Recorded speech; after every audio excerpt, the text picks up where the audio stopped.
Cease fire और cease fire की खिलाफ वर्जी।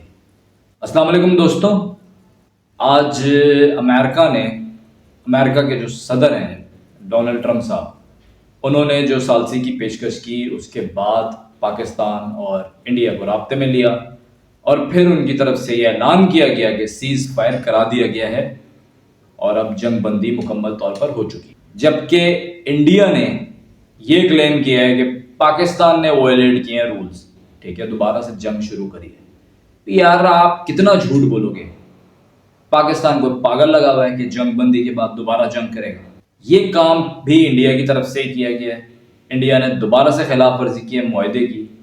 पहले इत्तेफाक किया सीज फायर पर और अब दोबारा ड्रोन भेजे मुख्तलिफ शहरों में, जिसमें से एक कराची की भी मेरे पास इत्तला आई है और इसके अलावा गुजरांवाला में भी ड्रोन भेजे गए हैं। मुसलसल इंडिया मुआहदे की खिलाफ वर्जी कर रहा है। पहले उनकी तरफ से गवर्नमेंट का ऑफिशियल स्टेटमेंट इशू किया जाता है कि जी सीज फायर हो गया है, नहीं लड़ेंगे, किसी किस्म की भी गोलाबारी या किसी किस्म की भी शेलिंग, मिसाइल अटैक कुछ नहीं किया जाएगा एक दूसरे पर, बिल्कुल बंद, फायरिंग भी नहीं। फिर खबर आती है जी एलओसी पे फायरिंग हो रही है। फिर इनका हिंदुस्तान टाइम्स रिपोर्ट करता है कि ये पाकिस्तान की तरफ से ड्रोन भेजे गए जम्मू कश्मीर में। भेजने भी कहा है हमने जम्मू कश्मीर में, ठीक है। और उसके बाद इंडिया भी खिलाफ वर्जी स्टार्ट कर देता है कि जी ये तो इन्होंने किया था तो इसलिए हम कर रहे हैं। जैसे ये नैरेटिव दिया किसका? पहलगाम का। यार आपकी आवाम को आप इतना बेवकूफ समझते हैं और मोदी जो कि बुचर ऑफ गुजरात है और अब वो 1 अरब 45 करोड़ लोगों को जंग में झोंक रहा है। पाकिस्तान ने आज जवाब दिया था, उसके बाद इंडिया की थोड़ी अकल ठिकाने आई थी क्योंकि वो समझ रहे थे कि कोई जवाब आएगा ही नहीं।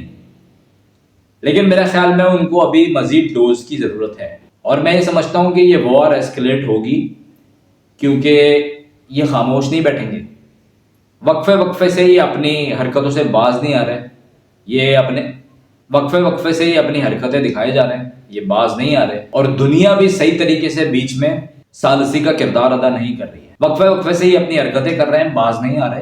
तो इसके जवाब में पाकिस्तान को कार्रवाई करनी पड़ेगी, जैसे कि की भी है। जब की है तो इनको पता लग गया, जो ये सोच के बैठे हुए थे कि पाकिस्तान कार्रवाई करेगा ही नहीं, ये चपेड़े मारते जाएंगे और हम चुप करके बैठे रहेंगे। जब कार्रवाई हुई तो उसके बाद ये एकदम हिल गए और अभी फिर ये झूठ का मलबा पाकिस्तान के ऊपर डाल के दोबारा से इन्होंने अपनी हरकतें शुरू कर दी हैं। क्योंकि जो इंडिया में इन्होंने एक नफरत का बीज बो दिया है ना, जो उनके मीडिया वाले, जो गोदी मीडिया कहते हैं, जिसको मैं तो झूठा गोदी मीडिया कहता हूं, जो कह रहे हैं नहीं जी वॉर नहीं रुकनी चाहिए। इनको अंदाजा नहीं है कि वॉर के नुकसानात क्या हो सकते हैं। ये सिर्फ भाई एक तरफा नहीं है, ये दो तरफा है। यहाँ पर लोग मरेंगे तो दोनों तरफ मरेंगे। वॉर की जो नजर होंगे लोग दोनों तरफ होंगे। सिर्फ ये नहीं होना कि आपने पाकिस्तान को डैमेज करते रहना है और हमने बैठ के देखते रहना है। हमने जब मिसाइल चलाने हैं तो आप भी तो डैमेज हो गए यार, आपके भी तो लोग मरेंगे। यही चीज हुई है अभी जो स्ट्राइक की है पाकिस्तान ने, तो बहुत कैलकुलेटेड जवाब दिया है, किसी सिविलियन को टारगेट नहीं किया है। लेकिन आपकी जो एयरबेस थी वो तबाह हुई। तो भाई जंग का अंजाम सिर्फ तबाही होता है, किसी भी तरफ हो। मेरा ख्याल में एक प्रॉपर मुआहदा होना चाहिए और इस मुआहदे के अंदर इनसे श्योरिटी लेनी चाहिए कि ये जो हर कुछ दिन में ड्रामा शुरू कर देते हैं, अभी तो इन्होंने फौरन ड्रामा शुरू कर दिया, ये ड्रामा आगे नहीं बढ़ेगा। और जयशंकर जो इनका फॉरेन मिनिस्टर है, वो कह रहा है कि सिंतास मुआहदा बहाल नहीं होगा। तो भाईजान बहाल सब होगा और पानी भी आएगा पाकिस्तान में। आप जिस मॉडल को फॉलो कर रहे हैं ना, वो मॉडल आपके लिए ही नुकसानदेह बन जाएगा, क्योंकि मॉडल्स बिजनेस में फॉलो किए जाते हैं, वॉर में नहीं फॉलो किए जाते। और जैसे मैं अपने पिछले व्लॉग में भी बोल चुका हूं कि भाई ये आप किसी तंजीम से नहीं लड़ रहे हो, आप एक मुल्क की आर्मी से लड़ रहे हो। न्यूक्लियर आर्मी है, न्यूक्लियर को साइड पे भी कर दो तो भी उसके अलावा टेक्नोलॉजी मौजूद है, एयरक्राफ्ट मौजूद है, मिसाइल्स मौजूद हैं, आपके ऊपर हमला करने की पूरी सलाहियत रखती है। और सबसे बड़ी जो हमारे पास ताकत है वो अल्लाह अकबर की है। पाकिस्तान का बच्चा लड़ेगा, आखिरी दम तक लड़ेगा।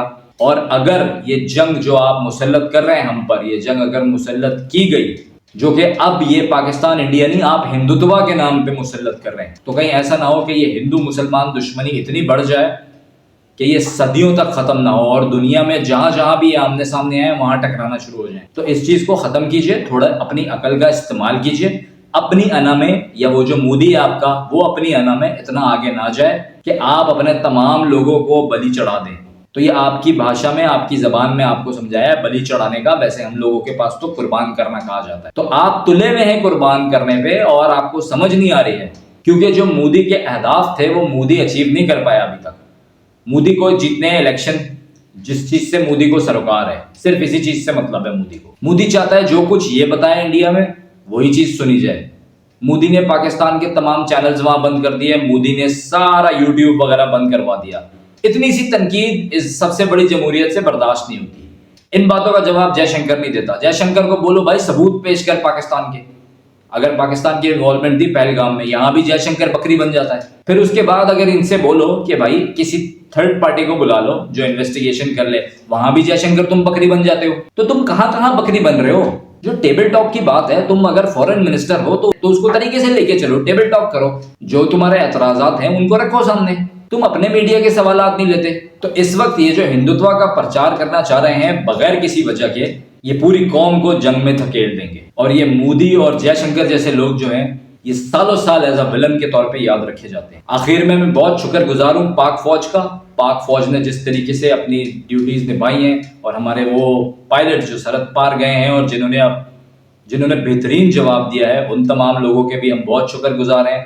पाकिस्तानी अवाम पाकिस्तानी फौज के साथ है। पाकिस्तानी अवाम में बिल्कुल भी डर मौजूद नहीं है। वो जो हमारे कुछ यूट्यूबर्स बाहर बैठे हुए ना जो फरमाते हैं कि जी पाकिस्तानी अवाम पहली बार डर गई है, और डर तुम गए हो जो बाहर जाके बैठ गए हो। आओ इधर, ये मस्खरापन जो है यहाँ आके दिखा लो। नहीं, यहाँ थोड़ी दिखाएंगे, बाहर बैठ के बातें करवा लो बस।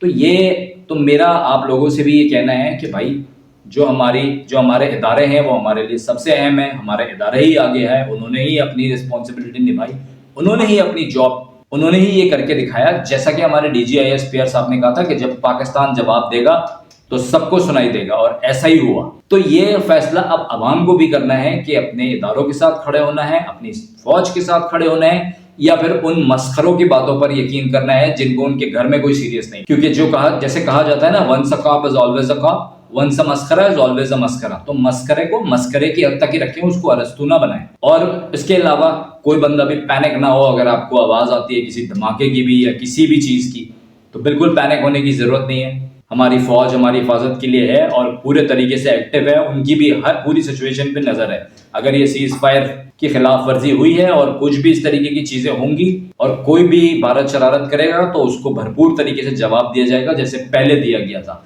हम नहीं चाह रहे कि ये एस्केलेशन मजीद बढ़े, रोकना चाह रहे हैं, खित्ते में अमन रखना चाह रहे हैं। तभी पाकिस्तान बार बार बात करने की बात करता है। और ये हमारे डिप्टी प्राइम मिनिस्टर साहब हों, प्राइम मिनिस्टर साहब हों या DGIS PR साहब हों, सबकी तरफ से ये बात बड़े वाज़ेह तौर पे कही गई है कि अगर भारत एस्केलेट नहीं करेगा तो हम भी नहीं करेंगे। लेकिन भारत को ये बात समझ नहीं आ रही है। अब जरूरत है भारत को थोड़ा सा अपना दिमाग खोलने की और ये देखे कि ये 1,45,00,000 लोग जो भारत के हैं और ये 30 करोड़ लोग जो पाकिस्तान के हैं, इनको जंग में ना झोंके दुनिया की 25% आबादी को, वरना ये जंग रुकेगी नहीं और ये आप नफरत का बीज सदियों तक के लिए लोगों में बो देंगे। उम्मीद करता हूं आपको मेरी आज की वीडियो पसंद आएगी। और आखिर में ये गुजारिश है कि इंडिया की आवाम हो या पाकिस्तान की आवाम हो, एक दूसरे के साथ गाली गलौच ना करें। आप अपने मुल्क को सपोर्ट करते हैं, हम अपने मुल्क को सपोर्ट करते हैं। मैं ओवरसीज पाकिस्तानी में रह चुका हूं, मैंने इंडियंस के साथ बहुत अच्छा टाइम गुजारा हुआ है, बहुत अच्छे मेरे दोस्त हैं, आज भी हैं। तो आप अपने मुल्क को सपोर्ट कर रहे हैं, मैं अपने मुल्क को सपोर्ट कर रहा हूँ। इसके अंदर गालम गलोच नहीं बनती। एक दूसरे का मौकफ तहम्मुल मिजाजी से सुनना चाहिए और एक दूसरे के साथ गालम गलोच नहीं करना चाहिए। अल्लाह पाकिस्तान का हामी और नासिर।